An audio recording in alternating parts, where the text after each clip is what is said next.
warahmatullahi wabarakatuh.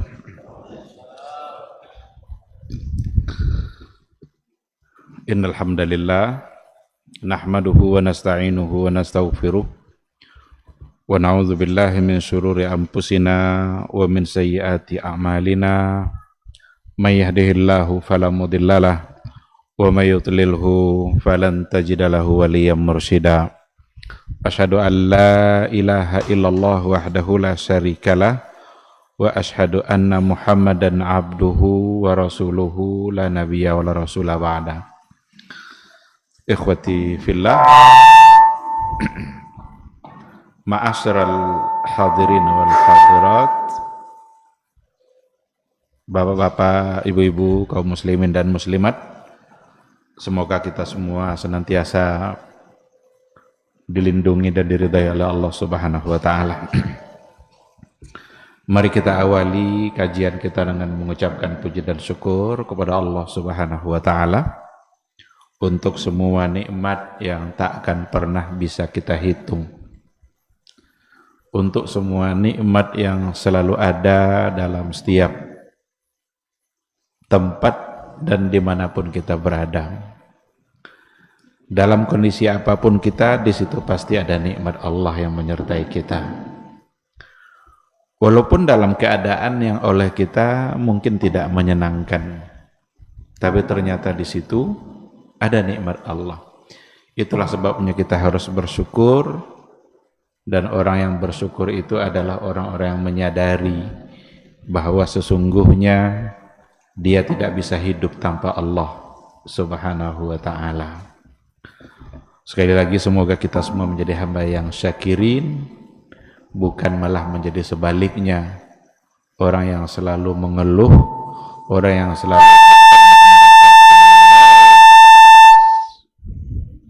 tak pernah merasa puas dengan apa yang dimiliki. Itu tentu saja merupakan sikap yang sangat tidak wajar. Ikhwati fillah, sama-sama kita juga harus berselawat dan salam untuk Rasulullah sallallahu alaihi wasallam. Allahumma salli ala Muhammad wa ala ali Muhammad. Mudah-mudahan kita adalah umat Rasulullah sallallahu alaihi wasallam yang pantas untuk mendapatkan syafaatnya di yaumul mahsyar kelak. Suatu hari di mana hari itu semua kita akan merasakan amalnya sangatlah kurang. Semua kita akan benar-benar butuh kepada syafaat dan pertolongan dari Rasulullah sallallahu alaihi wasallam. Itulah hari di mana kita dihisab, hari di mana amal kita ditimbang untuk kemudian diambil satu kepastian apakah kita akan menjadi penghuni surga ataupun menjadi penghuni neraka. Oleh karena itu dari sekarang kita harus sudah merasa amal kita itu kurang. Jangan tunggu sampai di mahsyar kelak kita baru merasakan kekurangan itu. Dari sekarang kita sudah harus merasa kurang, karena memang yang kita kerjakan itu sangatlah sedikit. Kalaupun mungkin ada yang banyak ibadahnya, kita nggak tahu dari yang kita kerjakan itu berapakah kira-kira yang diterima oleh Allah Subhanahu wa ta'ala. Jadi jangan sekali-kali pernah merasa bahwa amalnya banyak. Yang harus ada di pikiran kita adalah amal itu masih sangat kurang, agar kita bersemangat untuk menambah amal waktu demi waktu. Kenapa demikian? Sekali lagi, kita tidak pernah tahu dari yang kita kerjakan selama ini berapakah yang sudah diterima oleh Allah Subhanahu wa ta'ala. Salat kita, puasa kita, sedekah kita, berapa yang sudah diterima oleh Allah Subhanahu wa ta'ala. Semua kita harus berharap agar amalnya diterima. Tapi semuanya ada pada ketentuan dan kehendak Allah Subhanahu wa ta'ala. Jadi ikhwati fillah, kita berharap mudah-mudahan Allah Subhanahu wa taala selalu memberikan kita semangat untuk menambah amal saleh dan semangat untuk menjauhkan diri dari perbuatan-perbuatan dosa dan kemaksiatan. Amin amin ya rabbal alamin. Baik Bapak dan Ibu-ibu yang dimuliakan Allah,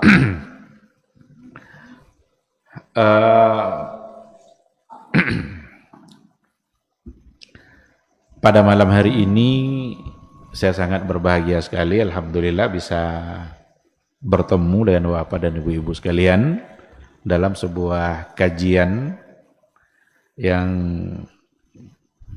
saya minta judulnya sebenarnya kepada Ustadz Khairun Nas, tidak mau dia ngasih judul, tidak mau beri judul lah. Terserah Ustadz lah, paham Ustadz lah pun akan disampaikan lagi. Akhirnya saya coba berpikir apa yang paling pantas untuk kita bahas. Saya ingat sesuatu yang memang penting untuk diingatkan kepada kita bersama, yaitu satu pertanyaan yang perlu untuk kita jawab. Apakah kita ini sudah baik di mata Allah atau belum? Awak agak lelok di mata Allah Ta'ala tu. Kalau belum, berarti kita harus selalu berupaya agar kita baik di mata Allah. Kalau sudah, berarti kita harus mempertahankannya. Ini akan kita coba lihat pada malam hari ini. Nanti kita akan ukur dan akan kita tanya diri kita masing-masing, apakah kita ini adalah orang-orang yang memang sudah baik di mata Allah atau belum. Diawali dari sebuah hadis. Ada hadis yang sumbernya adalah Muawiyah bin Abi Sufyan. Apa kata Muawiyah bin Abi Sufyan? Sami'tu Rasulullah sallallahu alaihi wasallam yaqul. Jadi kata Abu Sufyan, saya mendengar Rasulullah sallallahu alaihi wasallam bersabda. Kalau dikatakan saya mendengar, berarti Muawiyah bin Abi Sufyan mengambil langsung hadis itu dari Rasul. Mendengarkan langsung dari Nabi, dia tidak mendengarkannya dari orang lain. Jadi tidak ada perantara antara dia dengan Rasulullah sallallahu alaihi wasallam.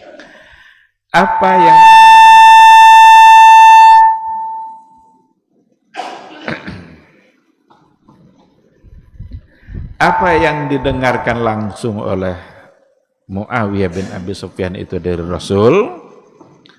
Yang didengarnya adalah Rasul berkata, "May yuridillahu bihi khairan yufaqihu fid din." May yuridillahu bihi khairan.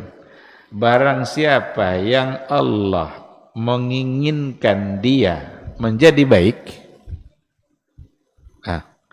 Jadi barang siapa yang Allah ingin orang tadi itu mendapatkan kebaikan atau dia menjadi orang baik, yufaqihu fiddin, maka orang itu dijadikan oleh Allah sebagai orang yang paham dan mengerti agamanya. Ini dia.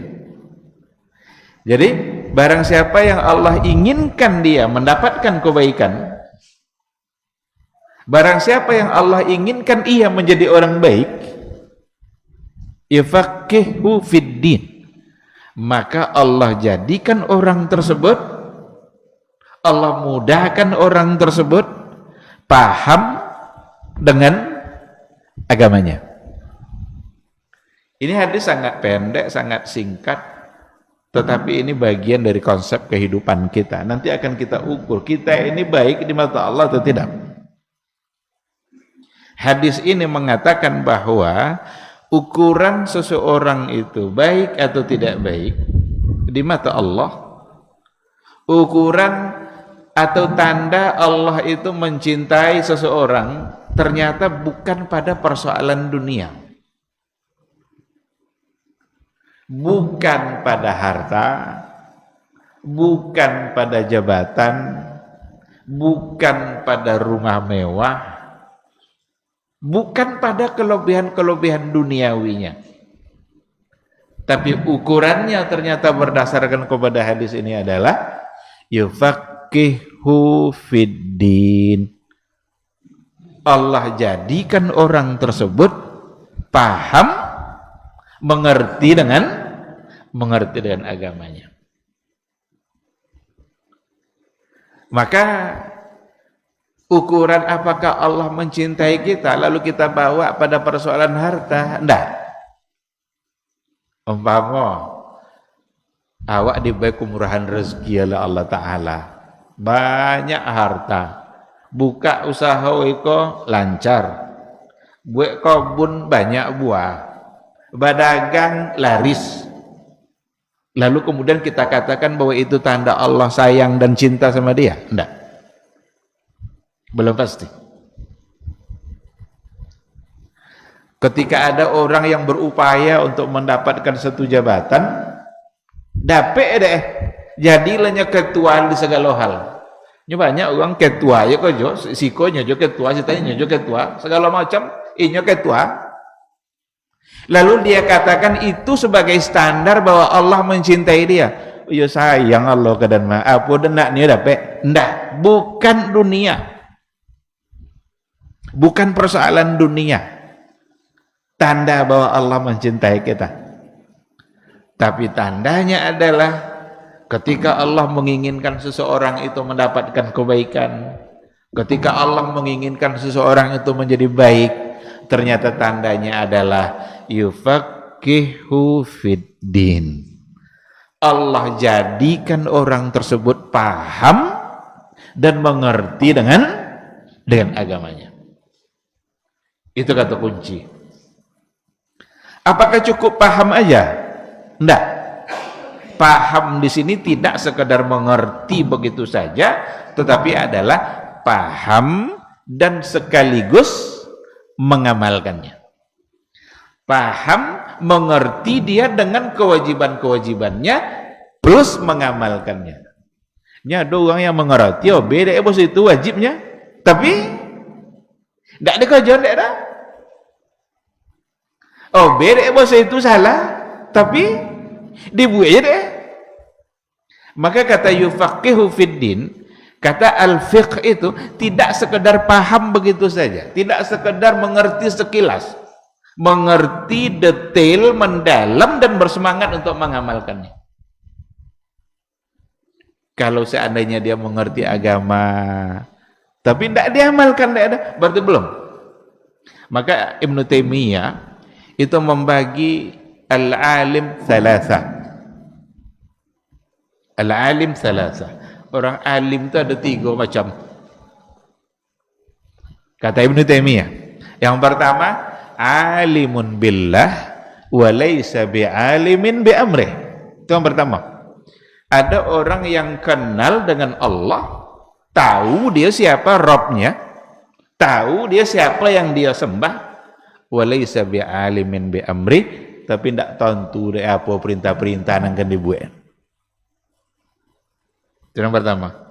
Yang kedua, alimun bi amrihi walaysa bi'alimin billah. Oh beda yang akan dibuat itu banyak kojo, banyak amal yang dibuat itu walaysa bi'alimin billah, tapi dia tidak begitu mengenal Rabbnya.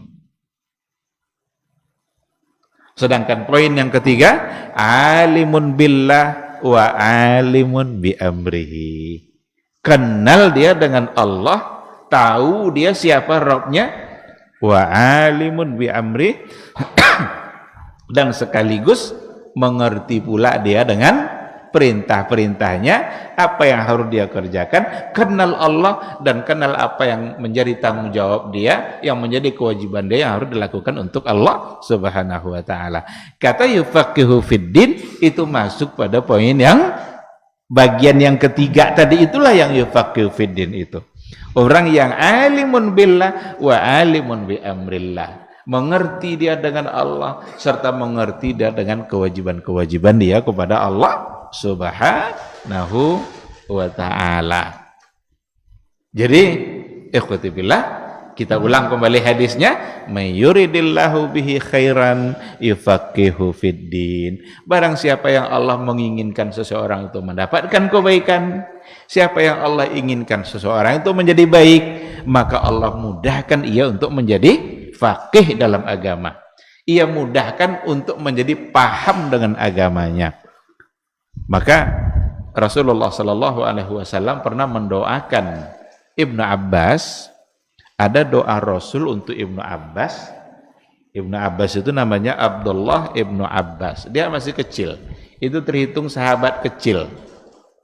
Enggak seumuran dengan Abu Bakar, Umar.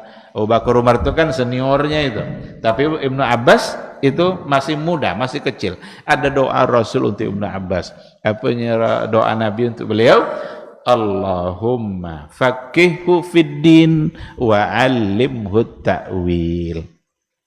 Ya Allah, jadikan beliau ini orang yang mengerti agama, wa 'allimhu ta'wil, dan ajarkan beliau itu ta'wil. Ta'wil di situ tafsir, mengerti dengan makna-makna dari ayat Al-Qur'anul Karim. Dan karena Rasul yang mendoakan tentu makbul.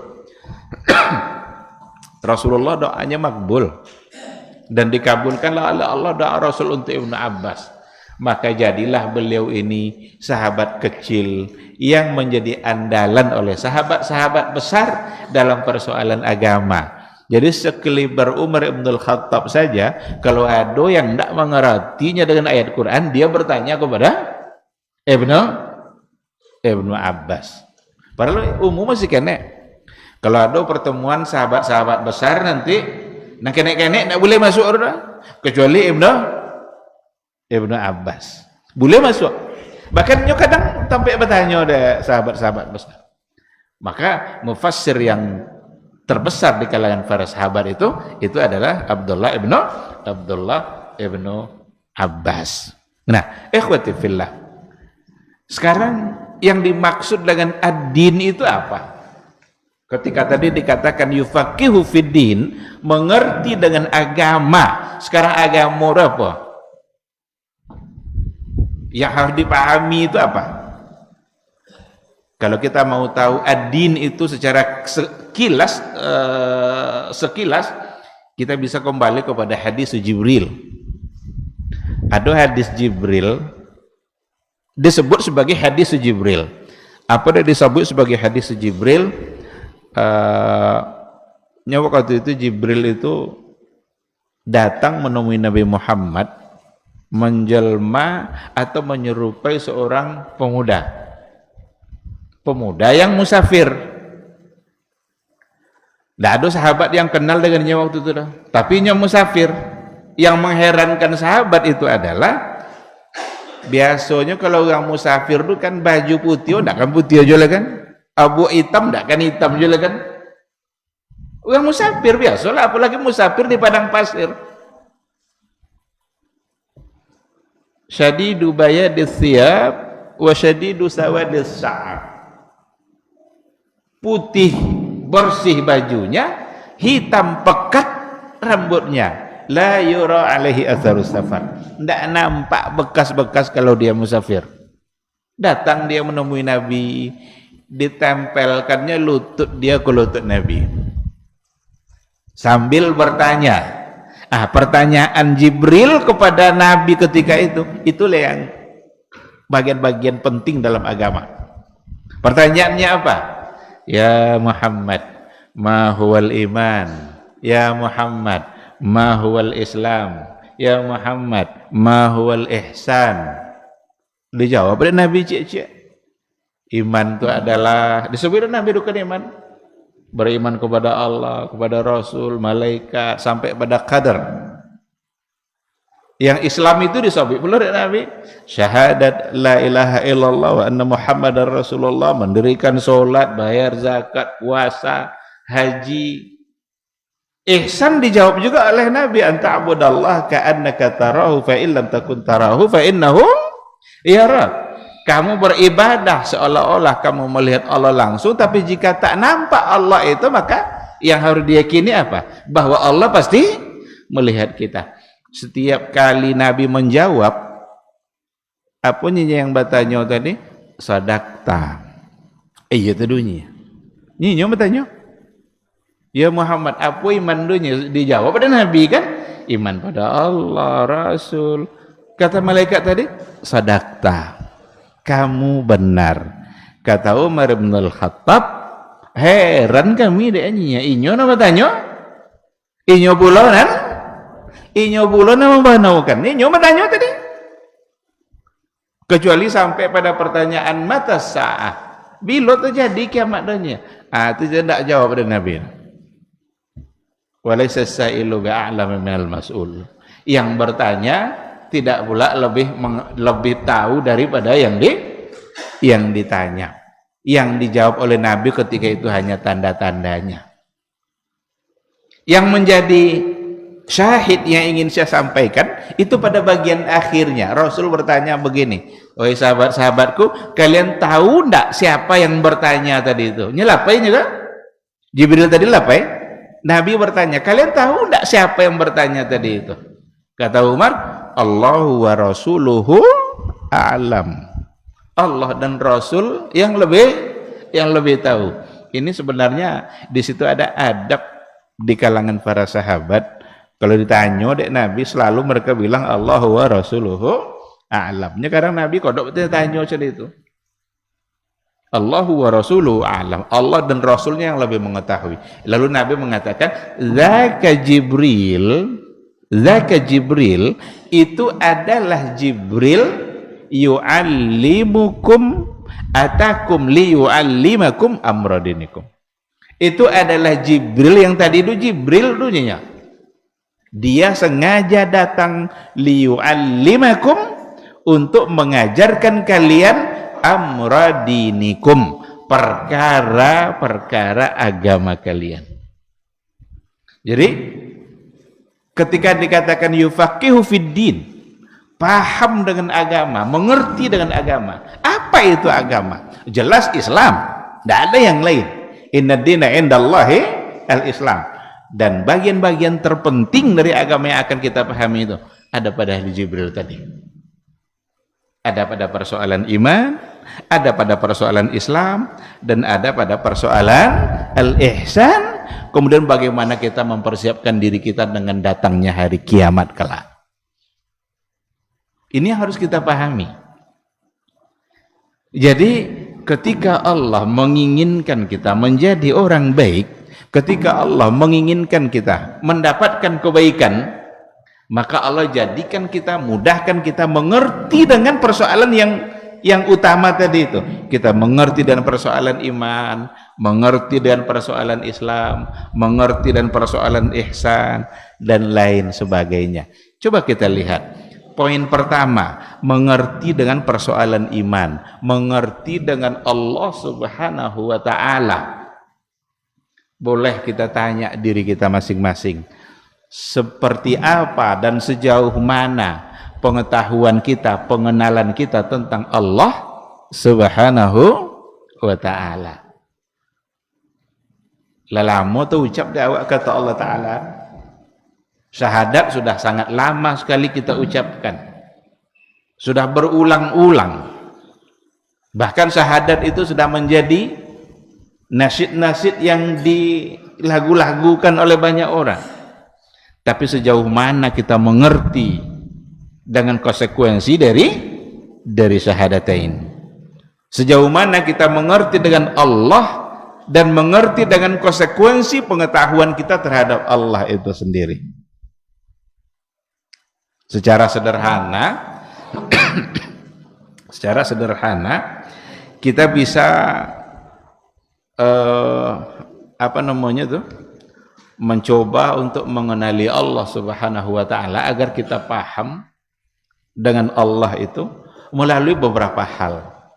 Yang pertama melalui rububiyahnya, kemudian melalui uluhiyahnya, Dan yang ketiga adalah melalui asma was sifat. Tentang rububiyah umpamanya, kita harus meyakini bahwa annallaha subhanahu wa ta'ala huwallazi khalaqana wa razaqana wa arsala ilaina rasulah. Kita mesti meyakini yang pertama sekali dari segi rububiyahnya, Allahu huwallazi khalaqana, Dia yang menciptakan kita, Dia yang memberikan kita rezeki, dan Dia juga yang mengutus Rasul agar kita tidak terombang-ambing dalam kehidupan ini. Jadi tiga hal ini kalau kita pahami baik-baik, ini semua berhubungan sama rububiyahnya Allah subhanahu wa ta'ala.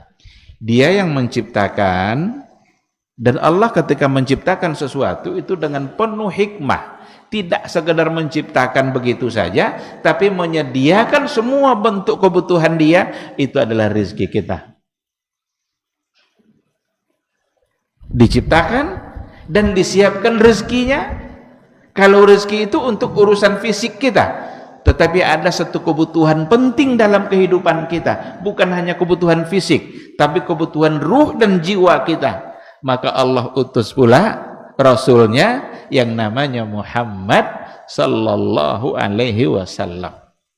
Coba kita dalami makna Dia sebagai Khalik. Allah subhanahu wa ta'ala menunjukkan kekuasaannya melalui ciptaannya. Jadi Allah itu menunjukkan kekuasaannya kepada kita melalui ciptaannya. Allah membuktikan bahwa Dia mampu menciptakan makhluknya dari apa yang Dia inginkan. Maka dalam hadis dikatakan khuliqat al-malaikatu min nur wa khuliqa al-jannu min marijim min nar wa khuliqa Adam mimma wusifa lakum. Itu hadis. Sesungguhnya Allah telah menciptakan malaikat dari cahaya, dan Allah menciptakan jin mimmarijim minnar, dari api yang menyala-nyala. Wa khuliqa Adam mimma wusifa lahu. Allah ciptakan pula Adam dari sesuatu yang telah dijelaskan kepada kita, dari sesuatu yang telah disifati untuk kita, yaitu dari tanah. Iqra bismi rabbikal ladzi khalaq, khalaqal insana min 'alaq. Itu untuk Adam. Jadi dari ini Allah bisa menciptakan dari apa yang Dia inginkan. Malaikat dari cahaya, karena malaikat itu dari cahaya, maka gerakan malaikat juga mengikuti gerakan cahaya. Sebentar aja Jibril turun dari atas ke bawah, karena cahaya itu geraknya cepat. Kalau sempatlah gerakan malaikat sama lo juga gerakan awak, kono dek macet. Sekami aja dibawakan duduk kami tadi macet. Malaikat tidak ada macet kenyar dah, karena cahaya itu tembus dan dia tidak mengikuti hukum yang lain, dia ikut hukum cahaya pula. Malaikat turun bawa wahyu. Ada hadis Nabi mengatakan setiap hari ada malaikat yang diutus oleh Allah ke muka bumi ini untuk mengintai-intai dua kelompok manusia. Kelompok pertama, kelompok yang suka memberikan hartanya. Lalu kemudian didoakan dari malaikat. Itu tiap pagi turun malaikat tuh. Jadi turunnya dicai-cai siapa yang mengeluarkan harta. Nanti apa doa malaikat? Allahumma a'ti munfiqan khalafa. Ya Allah, berikan ganti untuk yang berinfak ini. Yang satu lagi mencari orang-orang yang tidak mau untuk mengeluarkan hartanya. Apa doa? Allahumma a'ti mumsikan talafa. Ya Allah, orang yang pelit ini, orang yang tidak mau mengeluarkan harta ini, lenyapkan hartanya. Jadi kok tiba-tiba hilang harta awak sok janjian lama ndak awak kalun. Nya harta tu kalau ndak awak kalun kalu je sang sok. Dan itu dua malaikat. Berarti nanti naik lagi dia, terus besok diutus lagi. Begitu setiap hari. Setiap hari. Padahal berapa jauh dari bumi ke, dan itu ciptaan Allah. Ada di antara makhluk yang diciptakan oleh Allah memarjim minar, dari api yang menyala-nyala. Itu adalah jin, iblis. Diciptakan pula oleh Allah dari api. Bisa Allah ciptakan itu. Karena dia diciptakan dari api, maka dia punya pula sifat-sifat api. Api apa? Angin. Jadi kalau ada orang ngutang angin aja sudah. Angin aja sudah. Itu berarti mengikuti hukum. Jangan ada jin. Nak bohongi juga ya. Ada pengaruh-pengaruh dari iblis, godaan dan bisikan-bisikan dari iblis. Dalam berumah tangga, seorang suami kodok wangi berendak wangi lah, berarti ada pengaruh-pengaruh iblis. Ada bisikan-bisikan iblis. Kapan bisikan iblis itu datang? Kalau kita jauh dari Allah Subhanahu wa taala. Pernah ditangkuk jin udah Rasul tangkuk lo kok ingin naso dan nyanyi jin menjadi nyanyi Rasul menjadikan jin ini mainan bagi anak-anak Madinah. Jadi jin itu ingin jadikan mainan mobil-mobilan anak-anak kan.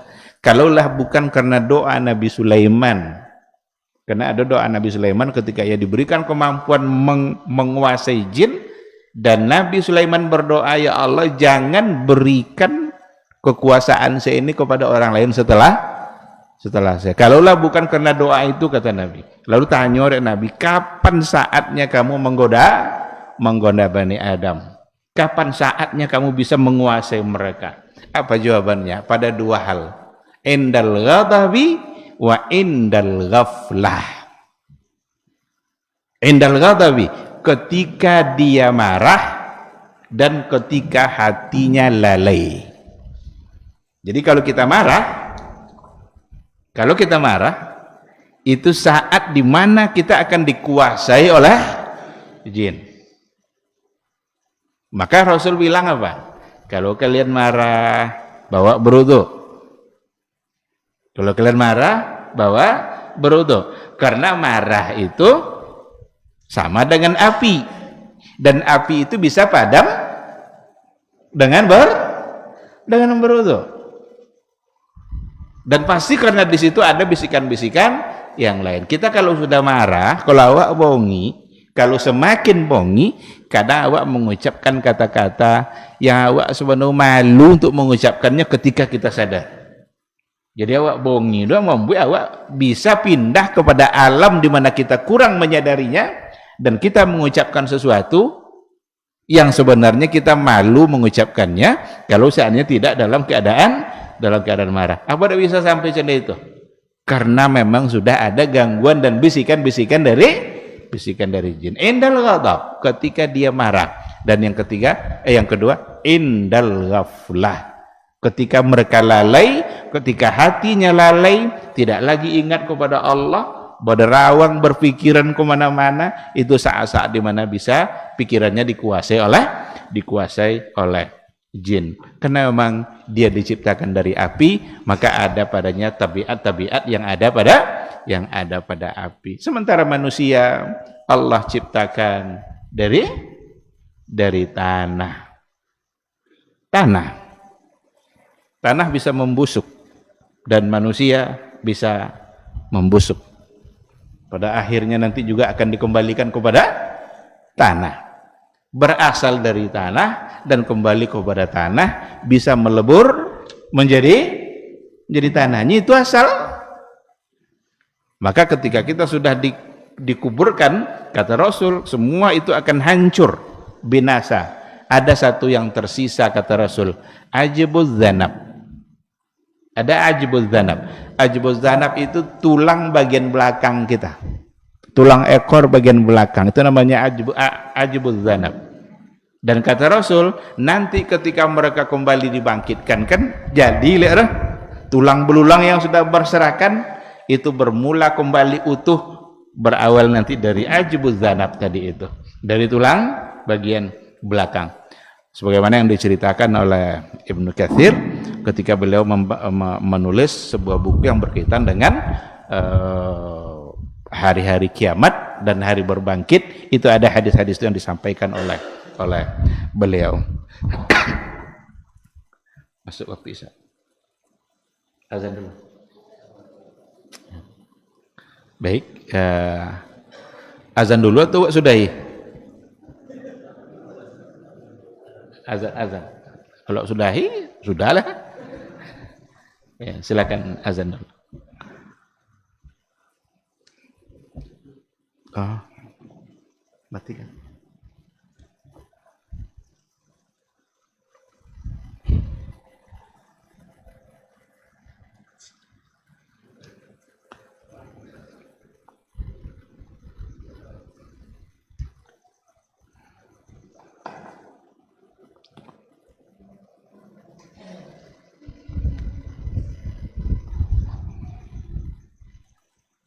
Allahu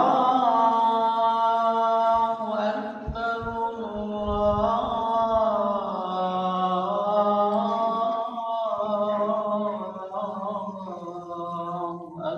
Akbar, Allahu Akbar,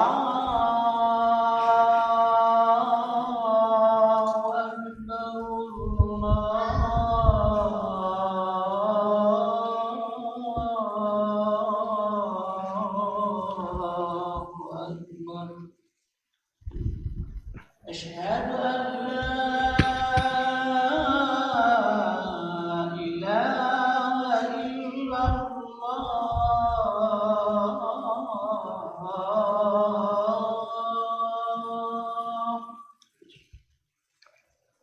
أشهد أن لا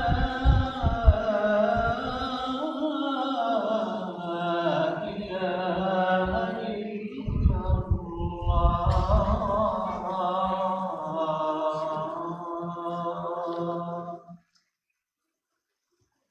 أشهد أن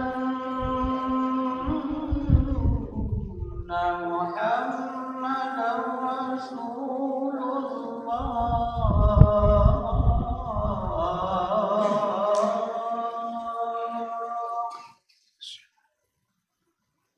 أشهد أن محمدا رسول الله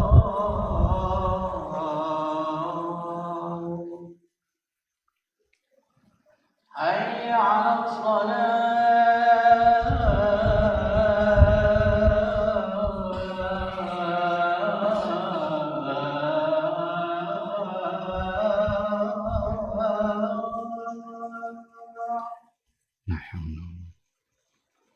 حي على الصلاة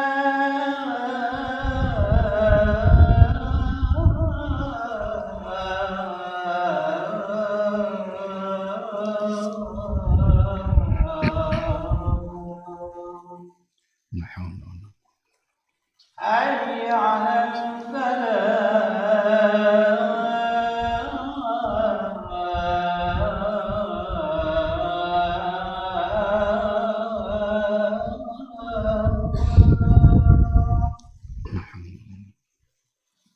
حي على الفلاح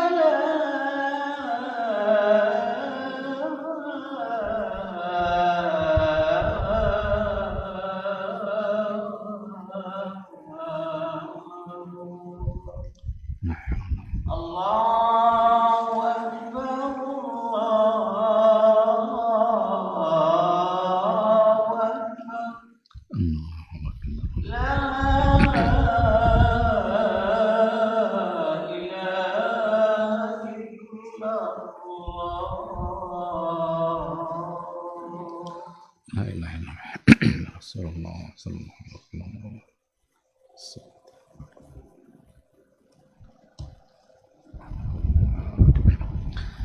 Bismillahirrahmanirrahim. Alhamdulillah wassalatu wassalamu ala Rasulillah wa ala alihi wa sahbihi wa mawala. Ikhwati fillah, ma'asyiral hadirin wal hadirat, rahimani Allahu wa iyyakum. Kita lanjutkan kembali materi kita. Satu hal tadi yang kita katakan bahwa sesungguhnya Allah Subhanahu wa taala dialah yang telah menciptakan kita, dan Allah telah menciptakan makhluknya dari berbagai hal yang dia kehendaki. Ada yang dari cahaya, ada yang dari api, dan ada yang dari tanah. Ini semua harus kita kembalikan kepada hadis yang sahih. Karena ada banyak beredar keyakinan-keyakinan tapi tidak berdasarkan kepada hadis yang sahih. Apa contohnya? Ada satu keyakinan di sebagian aliran yang mengatakan bahwa Nabi Muhammad itu diciptakan dari cahaya. Nabi Muhammad diciptakan dari nur. Ada riwayat yang mereka yakini, tapi oleh para ulama hadis yang mu'tabar itu hadisnya hadis yang palsu. Di riwayat itu ada seorang sahabat namanya Jabir ibn Abdullah bertanya ke Nabi, "Ya Rasulullah, wahai Rasulullah, apa makhluk pertama yang Allah ciptakan?" Dalam hadis itu dikatakan oleh Nabi, "Awwalu ma khalaqallah nur nabiyyika ya Jabir." Yang pertama yang diciptakan oleh Allah adalah nur nabimu wahai Jabir. Ini riwayat. Yang pertama diciptakan nur, dan kata mereka bahwa Nabi Muhammad diciptakan dari nur tadi. Tapi ini keyakinan yang batil. Kenapa keyakinan yang batil?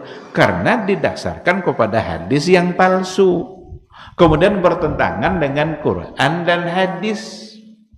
Yang dari cahaya itu malaikat, bukan Nabi Muhammad. Karena dalam Al-Quran dikatakan kul innama ana basyarun mislukum. Katakanlah wahai Muhammad, sesungguhnya saya ini adalah basyarun, adalah manusia biasa sama seperti kalian. Kalau Nabi manusia seperti kalian, berarti manusia yang diciptakan sama seperti manusia biasa. Nah, jadi harus dikembalikan kepada hadis-hadis yang sahih. Maka para ulama hadis mengatakan itu adalah sebagai hadis yang maudhu atau hadis yang palsu. Apalagi di ujung hadis itu ada dikatakan bahwa dari cahaya Nabi itu ada percikan-percikan cahaya yang lain, maka jadilah makhluk yang lain. Jadi seolah-olah semua makhluk ini diciptakan atau berasal dari cahayanya Nabi Muhammad. Ini jelas tidak sesuai dengan fakta dan tidak sesuai dengan apa yang ada di dalam Al-Quran dan hadis Rasulullah Sallallahu Alaihi Wasallam. Ikhwati fillah, tadi kita katakan bahwa Allah tidak sekedar menciptakan, tapi Allah berikan semua kebutuhan. Allah berikan semua kebutuhan, baik kebutuhan fisik maupun kebutuhan jiwa. Kebutuhan fisik apa? Rezeki. Kita perlu makan, Allah beri makan. Ditumbuhkanlah oleh Allah Subhanahu wa taala. Apunan wa tanam tumbuh. Apunan tumbuh berbuah. Apunan berbuah bisa dimakan. Itu siapa menantun tuh? Allah taala. Tumbuhan yang kita tanam itu berbuahnya bukan karena pupuk. Karena Allah yang mengizinkan berbuah. Pupuk itu hanya ikhtiar. Itu hanya ikhtiar kita. Kalau memang demikian, jangan pernah kita merasa ragu dengan rezeki kita. Ini banyak orang kini ragu di sokinya atau masuk bersaing dan orang lain untuk mencari rezeki. Kita dalam mencari rezeki tidak bersaing. Kita diminta bersaing itu dalam mendekatkan diri kepada Allah. Fastabiqul khairat. Berlomba-lombalah dalam kebaikan. Dan rezeki kita ditentukan oleh ketakwaan kita. Rezeki kita ditentukan oleh ketakwaan kita. Wa may yattaqillaha Yaj'al lahu makhraja. Barang siapa yang bertakwa kepada Allah, Allah beri dia solusi untuk semua persoalan kehidupannya. Wa yarzuqhu min haitsu la yahtasib. Dan Allah beri rezeki dengan cara-cara yang dia tidak duga. Jadi kalau kita tingkatkan ketakwaan kita kepada Allah, Allah beri rezeki dengan cara yang tidak diduga-duga. Kok dapat awak sesuatu yang di luar dugaan awak? Itu pasti karena ketakwaan kita kepada Allah Subhanahu wa taala. Maka Al-Qur'an juga mengatakan wa fis samai rizqukum wa ma tu'adun. Di langit sana rezeki kalian itu diatur. Jadi upo soki wae ndak di bumi dah. Di langit. Wa fis samai rizqukum. Di langit sana rezeki kalian ditentukan, diatur oleh Allah. Wa ma tu'adun, dan apa yang telah dijanjikan oleh Allah untuk kalian. Kita hidup itu sudah ada ketentuan Allah seberapa rezeki untuk kita, dan belum akan mati kita nanti kecuali kalau rezekinya sudah habis. Selagi duit awak berarti rezeki ada. Maka kata Ibnul Qayyim, kullama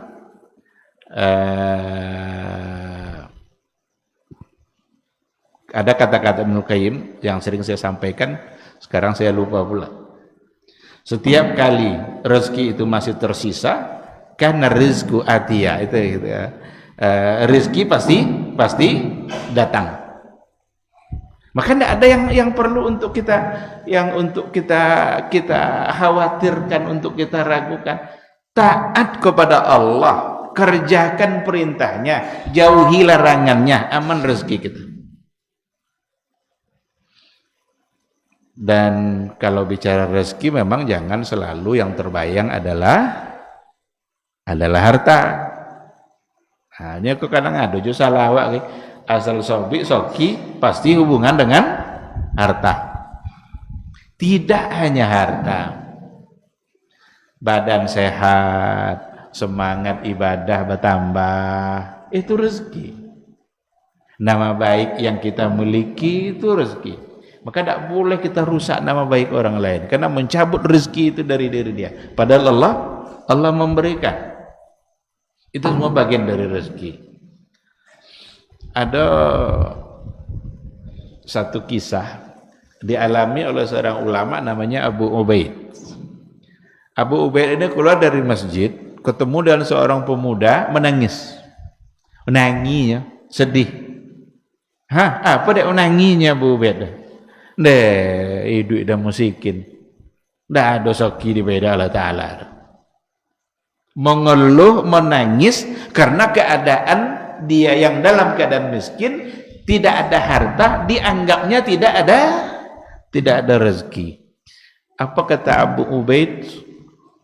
Kamu punya mata sehat enggak? Punyanya. Mau enggak kamu saya ambil satu mata kamu, saya kasih 1000 dinar. Jadi ambil mata tadi dan beri 1000 dinar. Enggaknya, enggak usahnya. Kamu punya tangan enggak? Tengok tangan deh. Ada 5 jari kan sehat enggak ke 5 sehatnya? Mau enggak kamu kasih saya 1 jari kamu nih saya kasih 1000 dinar. Enggak ya murah? Enggaknya. Berarti pada diri kamu sekarang sesungguhnya ada ribuan dinar, tapi tidak dalam bentuk harta, dalam bentuk sehat.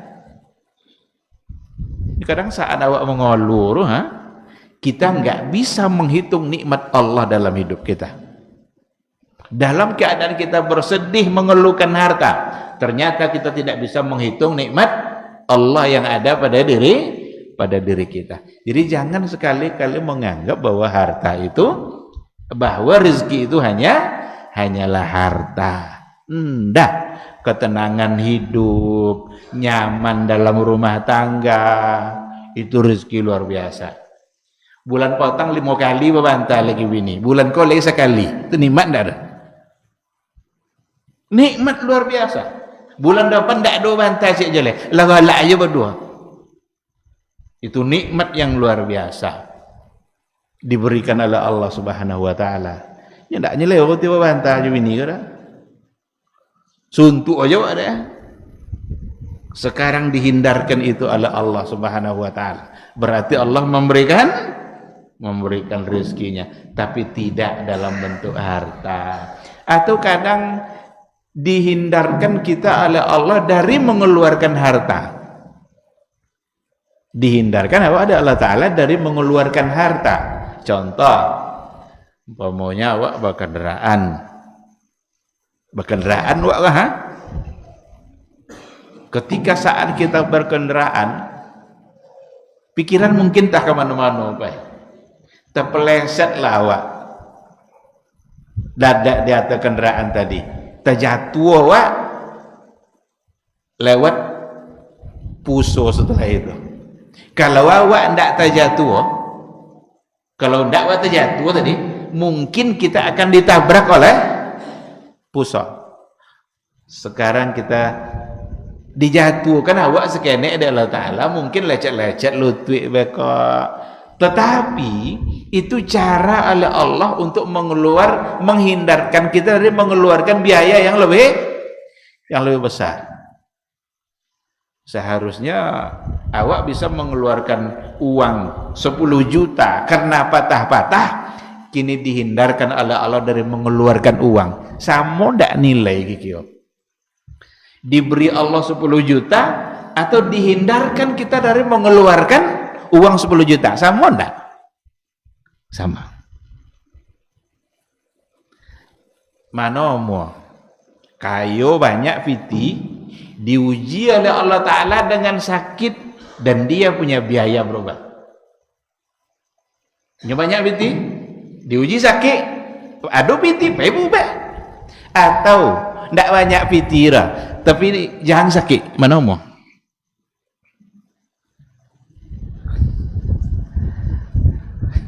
Mana mau Pak? Sehatnya tapi ndak banyak fitira. Ndak bisanya nak pergi kakian, nak pergi ke mana, ndak bisanya fitira tidak ada, tapi sehat.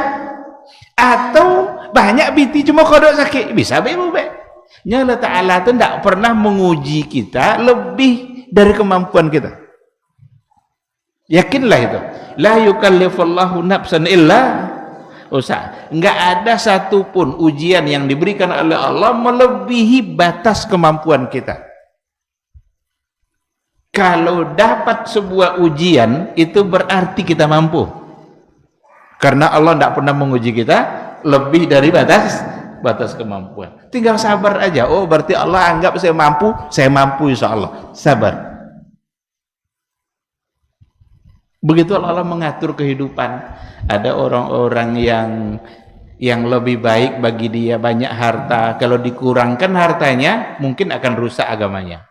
Ada pula di antara orang-orang yang menurut Allah lebih baik dia tidak berharta, karena kalau diberi harta mungkin akan merusak agama dan merusak akhiratnya. Kita harus kembalikan semua kepada Allah, karena Allah yang mengatur. Persoalan rezeki semua diatur oleh Allah Subhanahu wa taala. Tidak ada yang perlu kita risaukan. Kalau awak umpama buka usaha lontong, mau jual lontong, wak siko laris lontong. Dek laris. Tiba niat orang lain nak membuka sampiang.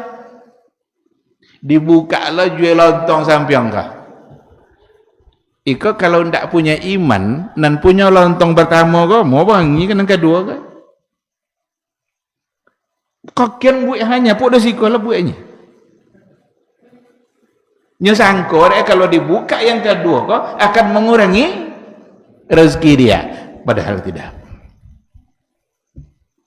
Balimo pasal puluh pun tukang lontong seterus Allah sudah tentukan rezekinya. Coba pergi jalan ke pasar bawah tanah, berderet-deret di situ orang jual perabot, kasu, kursi segala macam itu sepanjang jalan itu sih ada soki masing-masing. Semua diatur oleh Allah. Jadi kalau kita curiga nanti dengan orang buka usaha di samping kita dengan usaha yang sama, berarti iman kita bermasalah. Kita tidak lagi menyerahkan persoalan rezeki ini kepada Allah, seolah-olah kita menganggap dengan kita sendiri di situ, itulah yang membuat dagangan kita menjadi laris. Padahal tidak, demi Allah tidak. Itu semua kehendak Allah. Kalaupun kita sendiri yang berjualan di situ, tapi kata Allah hari ini tidak ada rezeki kamu di situ, maka jualan itu tidak akan laku. Caranya seorang. Banyak juga yang macam itu. Inyo aja situnya.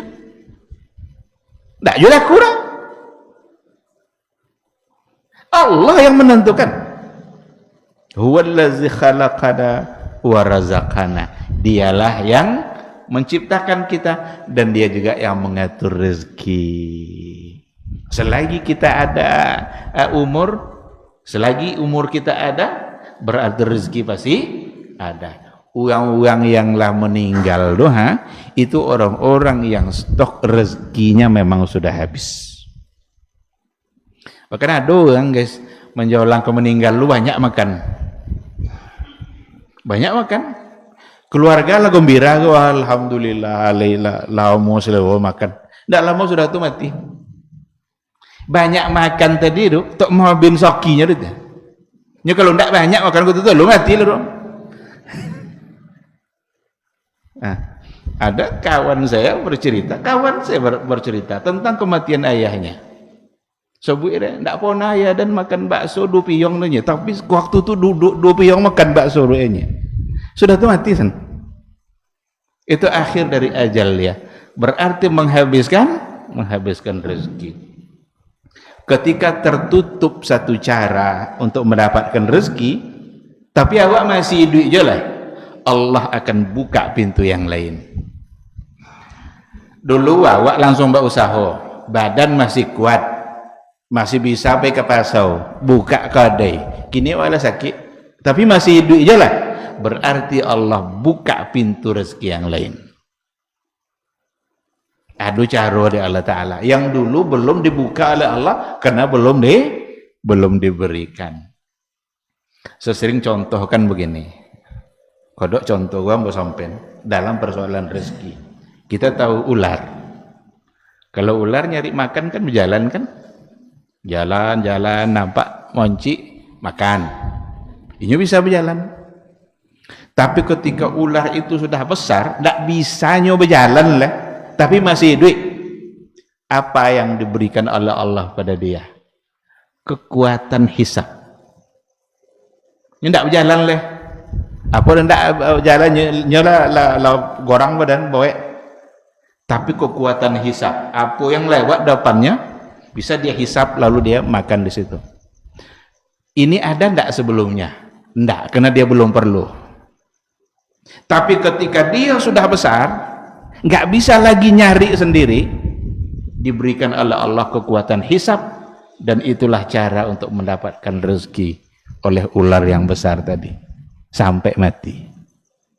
Jadi tertutup satu pintu, nanti akan dibuka oleh Allah pintu yang lain. Seorang ayah banyak anak, dia punya kemampuan berusaha, jadilah anak-anak jadi berhasil seluruhnya. Ketika orang tuanya sudah tua, tidak bisa lagi berusaha, dituangkan oleh Allah ke dalam hati anak-anaknya kasih sayang, dan anak-anak ini yang memberikan kepada orang tuanya. Dulu anak kenek-kenek apa?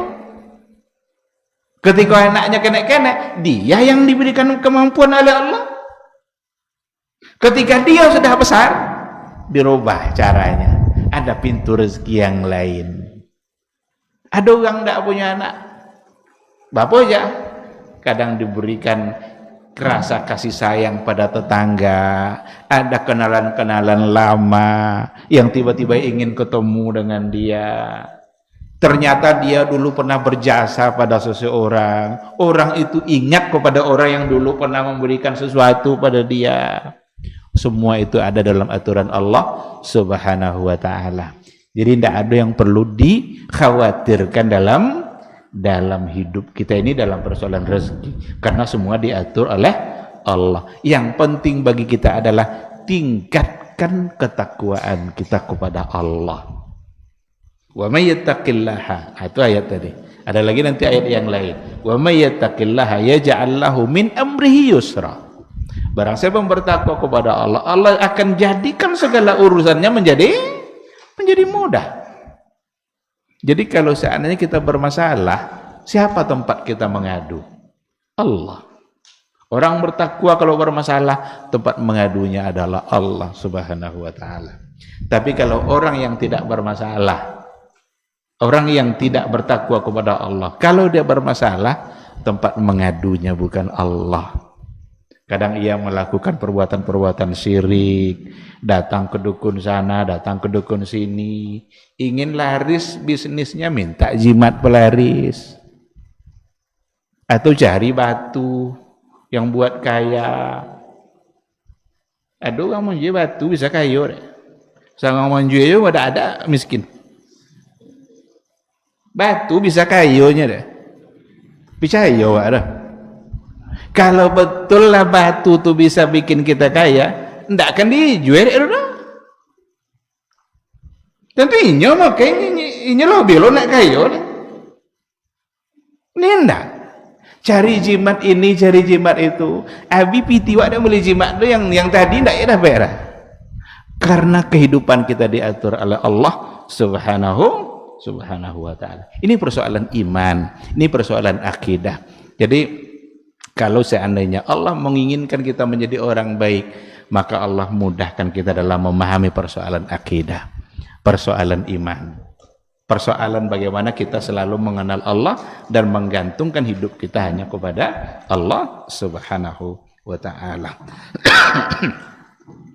Ikhwati fillah, ada banyak poin sebenarnya yang ingin disampaikan. Tentu saja yang sesudahnya adalah Allah mudahkan kita memahami syariatnya. Kalau tadi kan persoalan akidah, sekarang persoalan syariat. Ada ibadah, ada muamalah. Allah sudah atur. Sayangnya Allah dalam hidup kita, Allah aturlah berbagai macam bentuk ibadah-ibadah dalam kehidupan kita, yang itu semua sesungguhnya adalah untuk kebahagiaan kita, untuk kebersihan jiwa kita. Ibadah-ibadah yang kita lakukan itu semua adalah untuk membersihkan kita dari dosa. Coba melangkahkan kaki ke masjid saja itu bisa menghapus dosa. Awak pergi masjid, azan orang pergi ke masjid. Langkah kaki kita ke masjid itu bisa menghapus dosa. Langkah pertama menghapus dosa, langkah kedua mengangkat derajat dan kemuliaan kita di sisi Allah. Kita dapat doa dari malaikat, Allahumma ighfir lahu warhamhu, Allahumma ighfir lahu warhamhu. Awak berjalan didoakan dari malaikat. Berarti kalaupun ada beban-beban tugas ibadah yang harus kita kerjakan, itu sesungguhnya semuanya adalah untuk kebaikan kita, baik di dunia maupun di akhirat kelak. Puasa kita, datang perintah puasa dari Allah, kita kerjakan puasa itu. Puasa bisa menghapus dosa. Puasa bisa mendatangkan keberkahan dalam hidup kita. Puasa bisa memberikan kenyamanan dan ketenangan dalam hidup berumah tangga kita, karena kita dekat dengan Allah Subhanahu wa ta'ala. Nah, kalau ini kita mengerti, berarti kita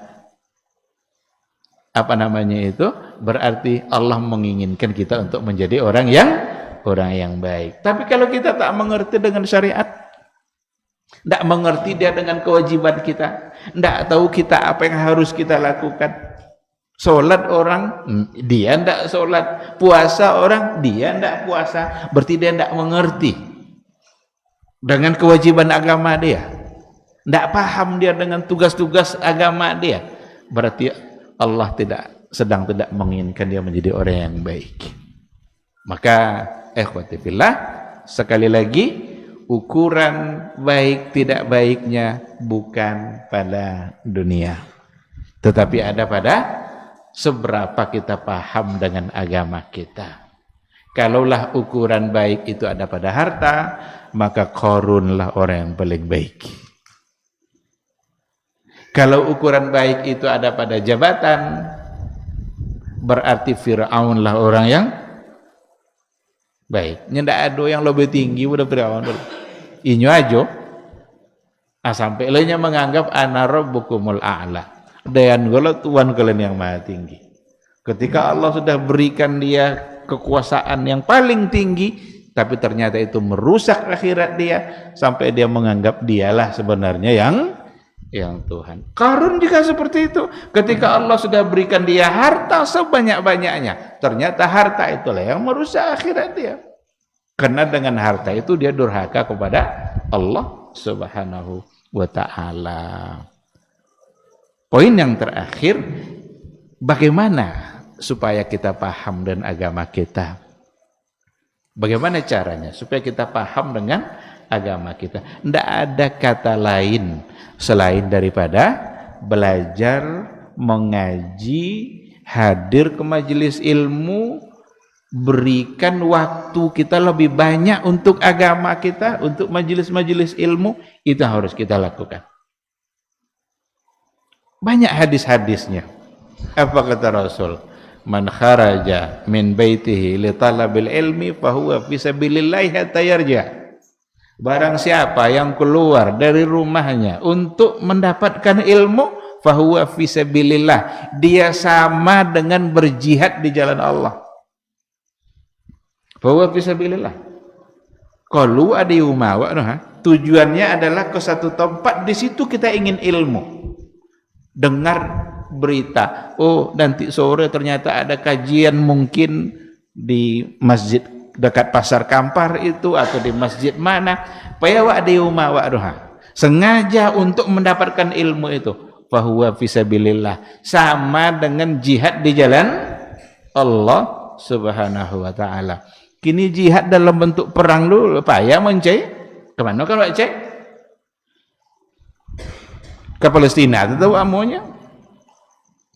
Karena tidak ada lagi, di kita tidak ada peperangan kan. Nah tetapi ada amal-amal lain yang oleh Rasul sama dengan jihad fisabilillah. Kini omong dakwah. Semua harta yang kita habiskan untuk ilmu itu semua akan menjadi ibadah. Mali dan pede ustaz nyabi bensin dan minyak mahal gininya. Berapapun bensin habis untuk mendapatkan ilmu, ketika ilmu itu dapat kendak ada arti lah. Mahal-mahal lah.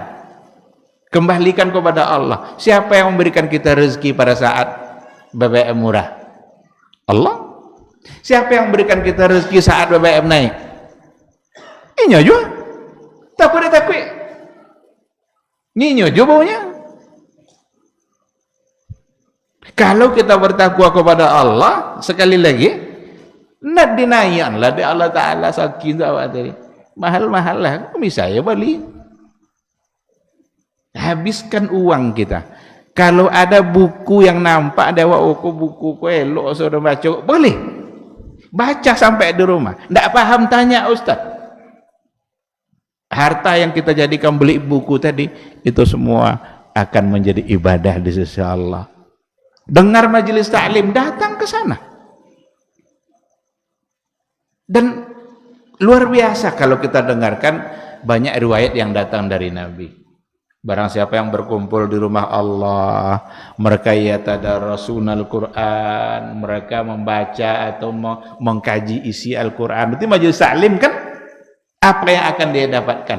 Nazalat alaihimus sakinah wa ghasiyat humur rahmah wa sallat alaihimul malaika wa dzakarahumullahu fiman indah. Akan turun kepada mereka ketenangan hati. Jadi kalau mau mendapatkan ketenangan hati, sering-seringlah duduk di majelis ilmu. Allah akan turunkan ketenangan itu. Kenapa selama ini hati kita suka tidak tenang, gelisah, mengeluh? Barangkali selama ini kita jauh dari majelis ilmu. Jarang kita mendengarkan tausiah. Selama ini kita lebih cenderung untuk berkumpul pada tempat-tempat yang ternyata di situ ada maksiat-maksiatnya. Ya, kalau ditanya hati awak ya. lebih suka lek maksiat dulu pada ke ibadah. Umpama di masjid ada acara kajian, di sebelah masjid ada bekok umpama organ tunggal, mana banyak? Jangan kagok lo masjid banyak lah. Kenapa? Begitulah. Maksiat itu dihias oleh syaitan. Dihias terus akhirnya kita tertipu. Kalau sudah tertipu, jadilah kita kawannya syaitan. Padahal nanti syaitan itu berlepas diri ketika sudah di akhirat kelak. Lepas diri dia. Itu salah kalian dulunya, enggak salah dia dulunya. Apa dia amu aja dulunya. Enggak ada lagi kata menyesal. Enggak ada lagi saat dimana kita beribadah, beramal. Yang ada hanyalah saat dimana kita dihisab. Ikhwati fillah, berarti menghadiri majelis ilmu itu cara agar kita dicintai oleh Allah Subhanahu wa taala, agar kita menjadi baik, maka adalah dengan paham agama, dan paham agama bisa kita dapatkan dengan sering belajar, menghadiri majelis ilmu dan lain sebagainya. Ini mungkin yang bisa saya sampaikan pada kesempatan kita kali ini. Ada kita tutup atau ada pertanyaan? Kalau seandainya ada pertanyaan.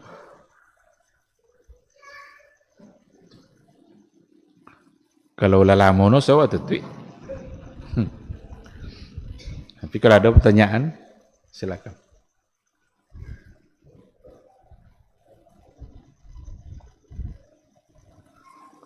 Alhamdulillah. Ini dua kemungkinan. Pertama, paham sodo. Gado, ndak ada dipahami, tak apa kata dia.